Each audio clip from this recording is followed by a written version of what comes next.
They showed up unannounced. Lord Whitehill is in a lather. I assume you explained to Lord Ethan why they're here? Business with Garrett. I told him. Lord Whitehill knows Garrett is a squire to this house. Or was, I suppose. Was. It makes no difference. The Whitehills were clearly in the wrong, so don't give him any satisfaction. Out there, you said you wished to stay. If you wish to stay lord of this house, then show him the same defiance. Let's not do something rash. I can handle Lord Whitehill. Well said, my lord. Now is not the time to anger Lord Whitehill any more than he already is. He's got 5 times as many men, and the backing of House Bolton. All the more reason to stand up for ourselves. Only cowards and dead men roll over.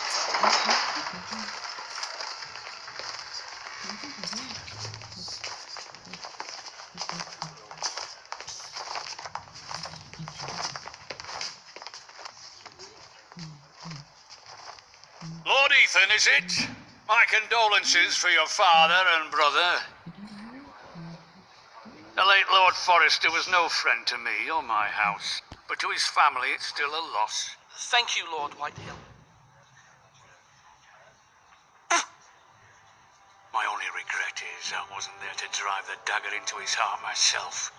I've been waiting for this day all my life. The Forresters finally get their due. How dare you? I dare, and I'll do as I damn well please. And no bread and salt! What kind of fucking house receives a lord with no fucking bread and salt? You bloody amateur. No courtesies. I should have expected as much. Calm yourself, old man. You little fuck! That's how you talk to a lord? You Forresters have shit on us for generations. Well, now the Starks are no longer around to have your back, are they? We're the power in the north now. Roose Bolton is the warden of the north. Aye, and we've been his bannermen for 5 fucking centuries, you cunt.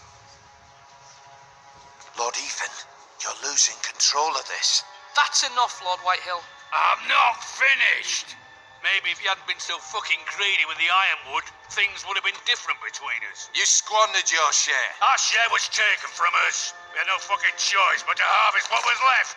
What is it you want, Lord Whitehill?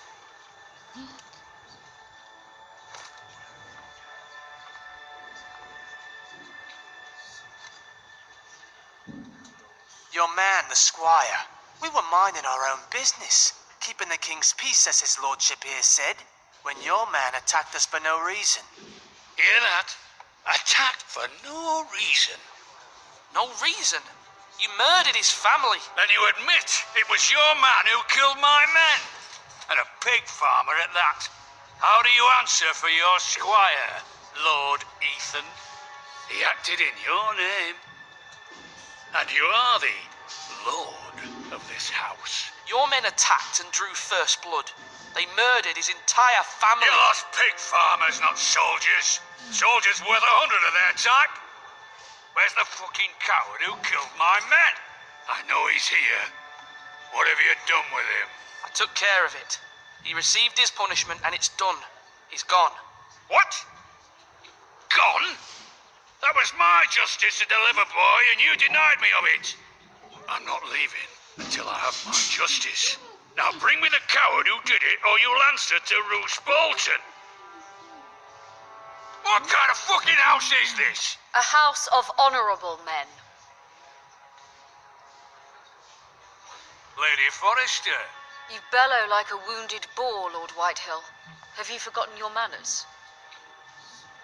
I mean no disrespect to you, my lady, considering your losses and all.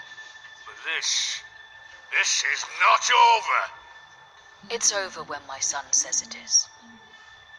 This is over, Lord Whitehill. Ethan is Lord of Ironrath now. By rights his word is law here. If that displeases you, then I trust you can find the door.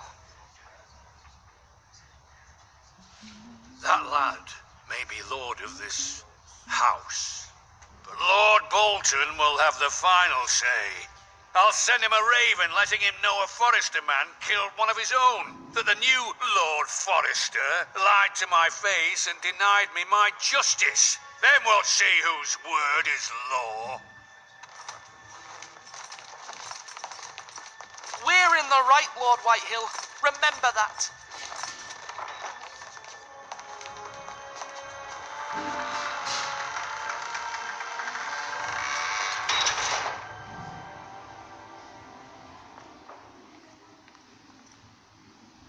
Your son did well, my lady. He kept his wits while Lord Whitehill lost his temper. A lesser man would have been rattled, but Ethan here held his ground. You were brave, my son. But you'll need to be braver still when Ramsay Snow arrives to see you bend the knee. Prepare a raven. We need to send word to Mira in King's Landing at once.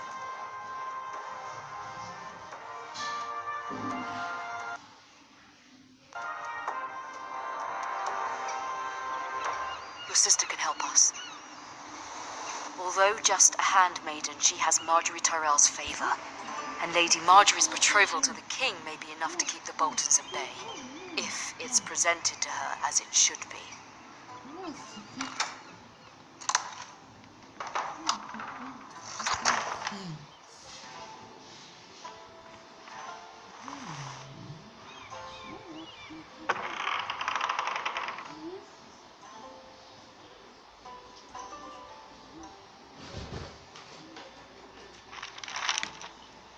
Father, much excitement here in King's Landing for the coming wedding. Lady Marjorie has proven to be quite popular throughout the city. I do wish you and Mother could come, although I know it would be impossible under the circumstances. I miss all of you, and I look forward to the day you can.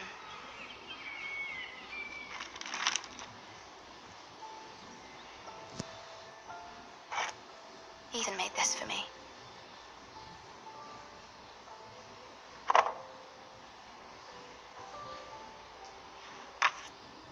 Asher sent me this coin to remember him.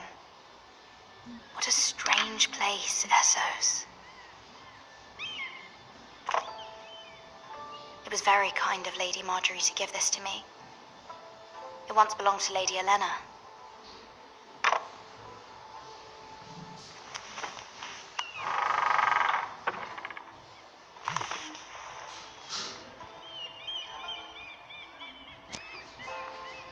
Wonders Made by Man, by Lomas Longstrider. A gift from Roderick. I hope to see them all someday.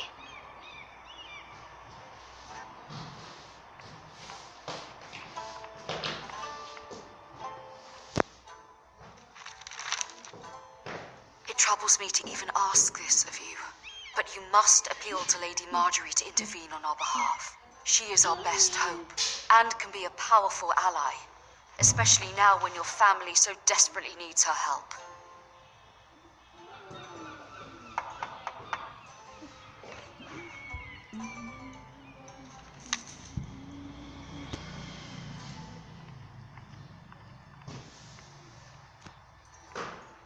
One moment. Oh, sorry, milady. I didn't mean to disturb you. I can come back later if you'd like. No, it's fine. Come in.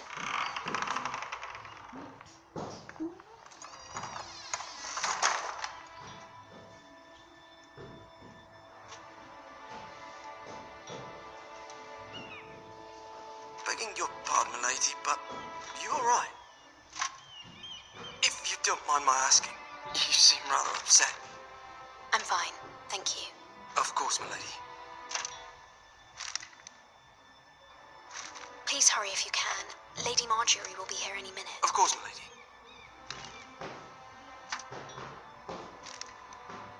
You work for Lady Marjorie? I may be wrong, but it seems like you do. It's widely known that I work for Lady Marjorie. I've seen you with her before. You seem like good friends. I saw Lady Marjorie just this morning, outside the Royal Sept, talking to Queen Cersei. Cersei?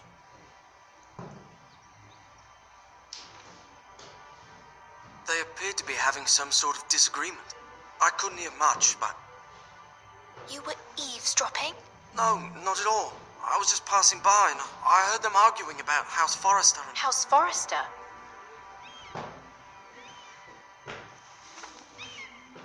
I thought you'd like to know. Forgive me if I was mistaken. I hope you're not in any kind of trouble. Most people don't tend to notice a callboy. Not in King's Landing, with so many lords and ladies about. You see and hear all sorts of things when people don't even know you're there.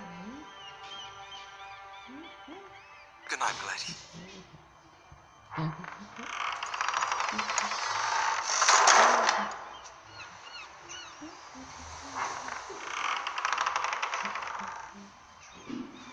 Lady Marjorie, you're early. I was hoping there would be time for us to talk. Come, there's something we must discuss.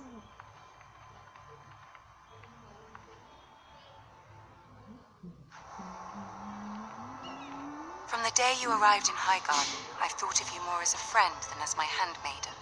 A dear friend, in fact. Thank you, my lady. And you know how I feel about what's happened to your family. I feel your pain as if it were my own. What you've suffered is beyond imagining. And your poor family as well. You're very kind, my lady. Of course, Mira, but you must not despair. We will get through this together. You must understand there are limits to what I can say, especially here in King's Landing, now that I am to be queen. To have a handmaiden from the north whose family fought for Robb Stark. It raises questions at a time I can least afford. Cersei herself cornered me this morning outside the Royal Sept.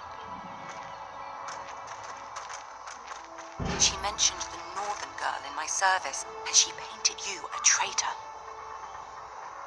She was very pleased with herself. Her face was full of mirth as she said it. I'm not a traitor.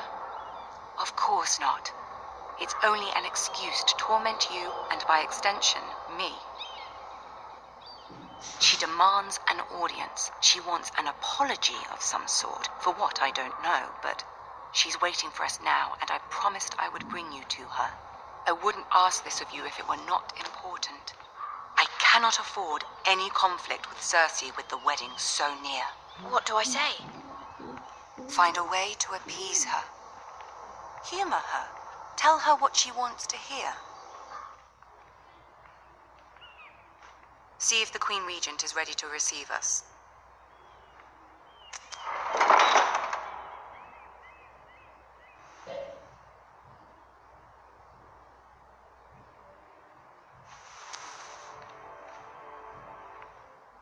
You'll be fine. I know you will.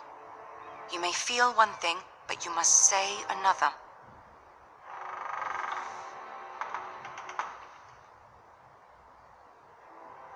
Good luck.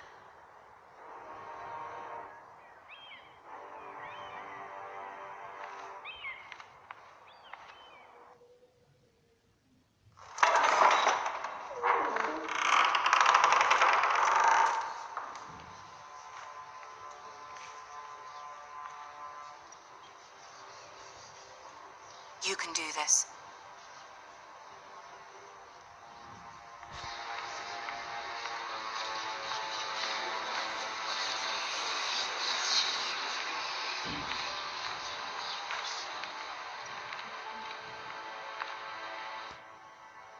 Ah, Lady Marjorie. Aren't you looking lovely this evening? Lord Tyrion. Your Grace? With your permission, allow me to introduce Lady Mira of House Forrester.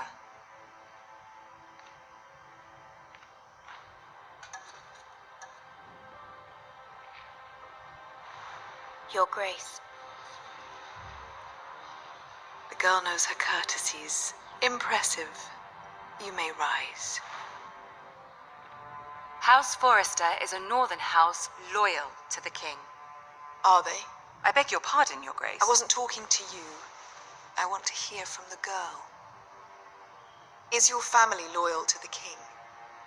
Perhaps you should ask the new Lord Forrester. He's not here, is he? She is. House Forrester's loyalty to the crown never wavers, Your Grace. I see. And yet, for centuries the Foresters have been loyal bannermen to House Stark, a house of traitors. They were the Wardens of the North. We all served at the pleasure of the king. Clever girl. Perhaps too clever for her own good. The girl did say their loyalty was unwavering. She has a talent for equivocation, yet I question what she really thinks. Is your house willing to swear fealty to your new liege lord, Roose Bolton? Roose Bolton also served the Starks, Your Grace. And proved his loyalty to the crown by bringing their house to a swift and sudden end. Old allegiances are not easily abandoned. But now that the war is over, we must look to rebuild and forge new alliances. There are ships and shields to be built, and Joffrey will need a steady supply of ironwood for his armies. I'm told there are others who would happily serve that purpose, but I trust we can rely on House Forrester. Forster Ironwood does seem rather unique. Our talent is unrivaled, Your Grace. Forester Ironwood is highly sought after in the Seven Kingdoms. So I'm told. It would be a shame to see it fall into the hands of another house. I imagine you'd do almost anything to prevent that from happening, wouldn't you? Ask any Lannister, and they'd do whatever was necessary to save Casterly Rock. It would be unfortunate to see another house lay claim to what's yours. There are limits, Your Grace. Perhaps, but not if your house faces potential ruin. What would you have the girl do, Cersei? It's not as if she fought beside the Starks, wielding a battle axe for the Northern Army.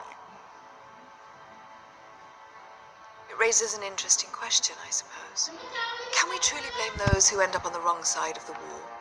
Our dear Marjorie here was betrothed to Renly Baratheon on the false assumption that he would one day rule the Seven Kingdoms. Can we fault her for her mistake? Should she be held accountable? I won't judge her, Your Grace. I wasn't there. I didn't face her decisions. Aren't you a delightful girl? If only one could flit through life without ever holding an opinion of their own. If there's a point to this, I hope you find it quickly. Loyalty can be such a hard thing to define. This city alone is filled with all sorts of ambitious opportunists looking to reinvent themselves, pretending to be something they're not. Who knows what lurks within their hearts? You are a girl from the north, here in service to Lady Marjorie. One can only assume her interests are yours. Yet loyalty to a king, that must be absolute, beyond question. And if your loyalties were to become conflicted between your king and the very person whom you serve, what would you do then? I'm sure she would... would... Let the girl answer the question. My loyalties would never conflict, Your Grace. That's a coward's answer.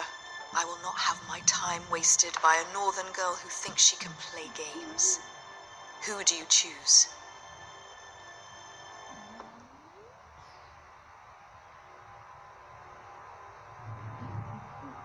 The king, of course. Well said. I was beginning to worry you didn't have your priorities straight.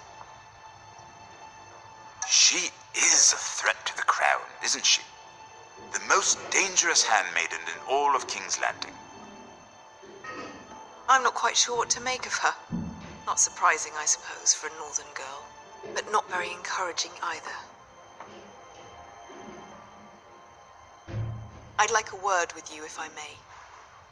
Of course, Your Grace.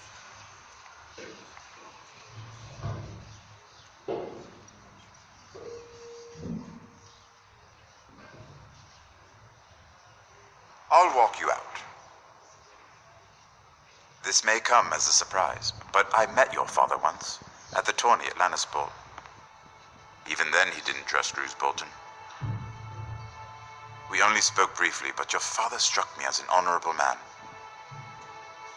You have my condolences for his loss.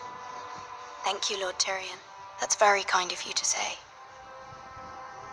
That certainly took courage. To so publicly declare your loyalty to Joffrey for all to hear. Poor Lady Marjorie was humiliated. although Cersei seemed quite pleased. It was quite the first impression. I, of course, found it all highly entertaining. I did it for Lady Marjorie.